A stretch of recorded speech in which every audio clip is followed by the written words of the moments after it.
Duncan di samping mendecakkan bibirnya.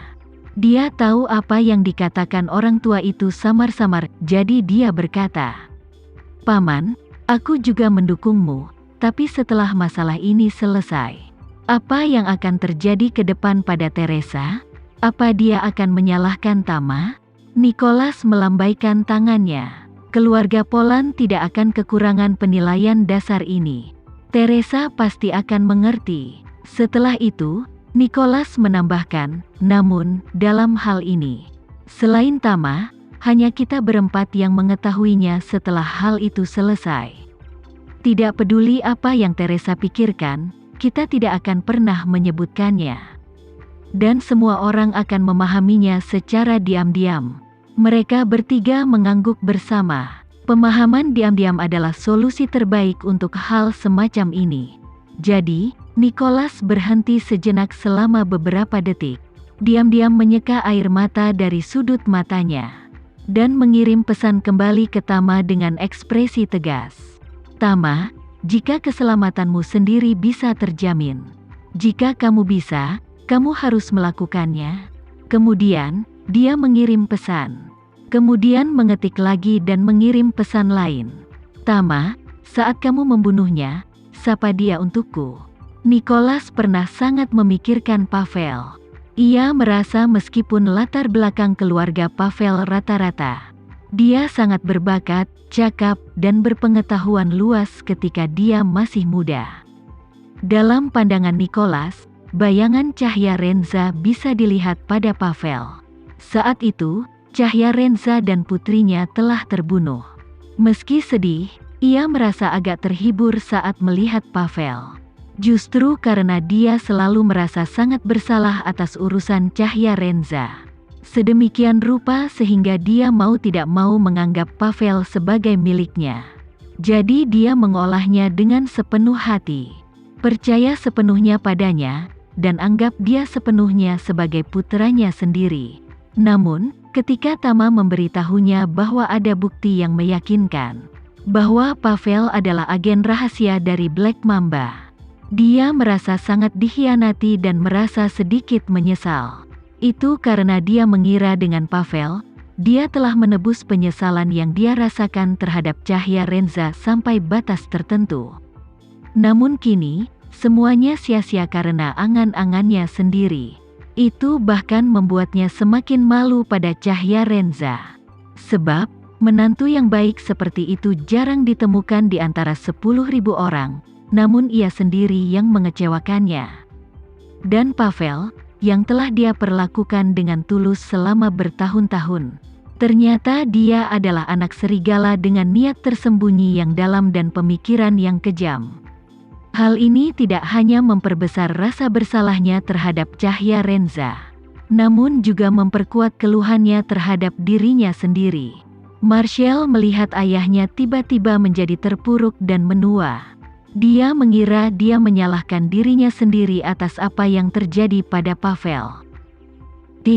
Jadi dia segera melangkah maju untuk mendukungnya dan berkata dengan lembut, "Ayah, segala sesuatu di masa lalu sudah pasti.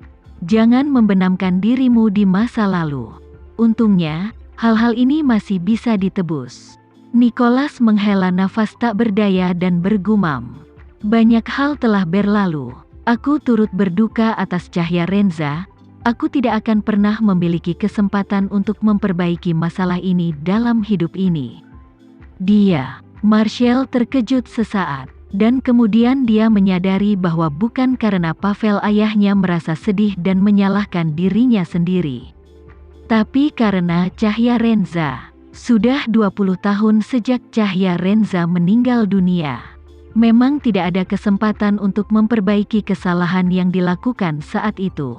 Saat ini, Agam melangkah maju dan berbisik, "Ayah, meski kakak ipar tidak punya kesempatan untuk menebusnya, Tama masih di sini. Dia adalah darah saudara ipar. Mulai sekarang, kita, sebuah keluarga, akan melakukan yang terbaik untuk menebus Tama. Itu adalah cara terbaik untuk menebus saudara ipar." Nicholas mengangguk sedikit, memegang tangan kedua putranya lama sekali, lalu berkata, Ayo pergi, jangan biarkan aku menunggu terlalu lama. Saat keempat orang itu keluar dari ruangan, nasib Pavel sudah ditentukan. Ketika Tama menerima balasan dari kakeknya, dia diam-diam meletakkan ponselnya dan bertanya kepada Dr. Chris di depannya. Tes apa yang dilakukan pada pasien pada nomor 1707? Tunjukkan padaku catatan medisnya. Dr. Chris segera mengambil rekam medis pasien dan menyerahkannya kepada Tama. Tama meliriknya beberapa kali sebelum bertanya, "Apa kamu punya jas putih tambahan? Carikan aku satu set." "Ada beberapa." Dr. Chris segera mengeluarkan seragam cadangannya dan menyerahkannya kepada Tama. Setelah Tama selesai berpakaian, dia berkata, "Ayo, ikut aku ke ruangan 1707. Dr. Chris segera mengangguk. "Oke, Dr. Renza." Di bangsal 1707 saat ini, Lon menutup matanya dan menggunakan energi spiritualnya untuk merasakan situasi di bangsal 1701 dan beberapa lingkungan sekitarnya. Ketika dia menyadari bahwa ada lebih dari 10 atau 20 orang dari FBI yang menyergap di sini, dia merasa sedikit malu. Bahkan Tama merasa tidak yakin untuk membawa Peter pergi dari sini secara diam-diam. Jangankan Lon. Oleh karena itu, Lon tidak dapat memikirkan bagaimana memulainya untuk sementara waktu. Saat Pavel melihat Lon membuka matanya, dia melangkah maju dan bertanya kepadanya, "Bagaimana situasinya?" Lon menggelengkan kepalanya, mendecakkan bibirnya, dan berkata, "Ini agak rumit. Mereka punya banyak orang. Aku khawatir aku tidak dapat menyelesaikannya dengan cepat." Pavel berpikir sejenak dan berkata, "Jika memang tidak ada kesempatan untuk mengambil tindakan. Kalau begitu, Anda dan saya akan mengawasinya di sini dan menunggu instruksi Lord selanjutnya." Lon berkata dengan sedikit enggan. Bukankah itu merupakan kesempatan yang terlewatkan untuk memberikan kontribusi? Pavel berkata, melakukan perbuatan baik dilakukan dengan memanfaatkan situasi. Jika Anda melakukannya dengan sadar bahwa Anda tidak dapat melakukannya. Jika terjadi kesalahan dan Lord marah, Anda dan saya akan kehilangan lebih banyak daripada keuntungan yang kita peroleh. Lon hendak berbicara ketika dia tiba-tiba mengerutkan kening dan berbisik, "Berhenti bicara dulu, seseorang akan datang." Lon merasakan dua orang berjalan menuju bangsal tempat dia berada. Namun, Tama sepenuhnya menyegel energi spiritualnya di dalam tubuhnya. Jadi Lon tidak menyadari bahwa Tama akan menjadi master yang lebih kuat dari dirinya. Tak lama kemudian, terdengar ketukan di pintu bangsal. Lon mengedipkan mata pada Pavel. Saat dokter tersebut membuka pintu, dia melihat dua dokter berdiri di luar pintu. Salah satunya adalah seorang pria kulit putih berambut pirang bernama Chris. Dan yang lainnya adalah Tama, seorang pria berambut hitam. Saat Pavel melihat keduanya mengenakan seragam dokter, dia tidak terlalu memikirkannya. Meskipun Tama terlihat sangat mirip dengan Cahya Renza, Pavel belum pernah benar-benar bertemu Cahya Renza. Belum lagi Tama memakai masker medis, sehingga tidak akan menimbulkan kecurigaan pihak lain. Setelah Pavel melihat mereka berdua, dia bertanya dengan tatapan bingung, "Dokter, apa semua baik-baik saja?" Tama memandang Pavel. Meskipun ini adalah pertama kalinya dia melihat paman yang lebih muda.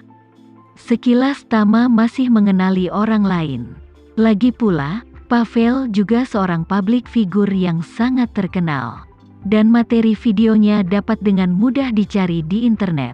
Kali ini, Pavel memandang Tama dan bertanya dengan rasa ingin tahu. "Apa yang terjadi, dokter?" Tama berinisiatif mengulurkan tangan padanya dan berkata sambil tersenyum, "Ini Tuan Pavel yang terkenal kan? Ini pertama kalinya kami bertemu denganmu. Saya sangat senang melihat Anda." Pavel dengan santai mengulurkan tangannya untuk menjabat tangan Tama. Lalu langsung ke topik lagi, apa yang kamu lakukan di sini?"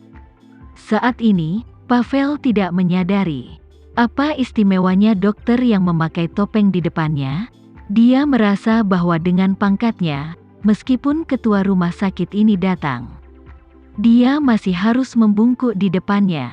Adapun manajer ruang gawat darurat kecil di sini, dia hanya ingin mencari kesempatan untuk mengenal dirinya sendiri dan menjilatnya. Oleh karena itu, dia tidak menganggap serius Tama di hadapannya.